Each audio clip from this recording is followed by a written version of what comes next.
شروع اللہ کا نام لے کر جو بڑا مہربان نہایت رحم والا ہے۔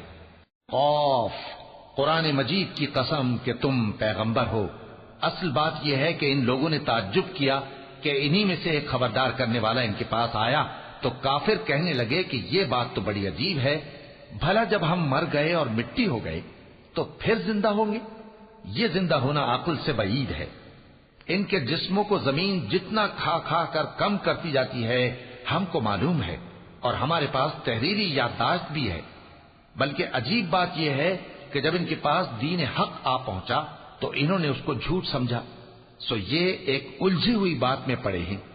کیا انہوں نے اپنے اوپر آسمان کی طرف نگاہ نہیں کی کہ ہم نے اس کو کیسے بنایا اور سجایا اور اس میں کوئی شگاف تک نہیں؟ اور زمین کو دیکھو، اسے ہم نے پھیلایا اور اس میں پہاڑ رکھ دیے اور اس میں ہر طرح کی خوشنما چیزیں اگائیں تاکہ رجوع لانے والے بندے ہدایت اور نصیحت حاصل کریں۔ اور ہم نے آسمان سے برکت والا پانی اتارا اور اس سے باغ اگائے اور کھیتی کا اناج اور لمبے لمبے کھجور کے درخت جن کا گابھا تہ بتہ ہوتا ہے، یہ سب کچھ بندوں کو روزی دینے کے لیے کیا ہے۔ اور اس پانی سے ہم نے مردہ زمین کو زندہ کیا، بس اسی طرح قیامت کے روز نکل پڑنا ہے۔ ان سے پہلے نوح کی قوم اور کنویں والے اور سمود والے لوگ جھٹلا چکے ہیں، اور عاد اور فرعون اور لوط کے بھائی اور بن کے رہنے والے اور تبا کی قوم، غرض ہر ایک نے پیغمبروں کو جھٹلایا تو ہماری دھمکی بھی پوری ہو کر رہی۔ تو کیا ہم پہلی بار پیدا کر کے تھک گئے؟ نہیں، بلکہ یہ اثر نو پیدا کرنے کے بارے میں شک میں پڑے ہوئے ہیں۔ اور ہم ہی نے انسان کو پیدا کیا ہے، اور جو خیالات اس کے دل میں گزرتے ہیں ہم ان کو جانتے ہیں، اور ہم تو رگ جان سے بھی زیادہ اس کے قریب ہیں۔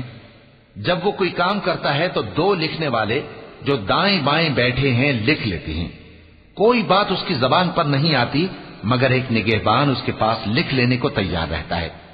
اور موت کی بے ہوشی حقیقت کھولنے کو طاری ہو گئی۔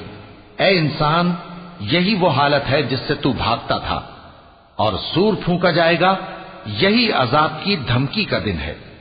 اور ہر شخص ہمارے سامنے اس حال میں آئے گا کہ ایک فرشتہ اس کے ساتھ ہانکنے والا ہوگا اور ایک اس کے اعمال کی گواہی دینے والا۔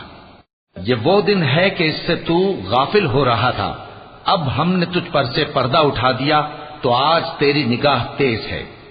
اور اس کا ہم نشیں فرشتہ کہے گا کہ یہ اعمال نامہ میرے پاس تیار ہے۔ حکم ہوگا کہ ہر سرکش ناشکرے کو دوزخ میں ڈال دو، جو مال میں بخل کرنے والا، حد سے بڑھنے والا، شبہ نکالنے والا تھا۔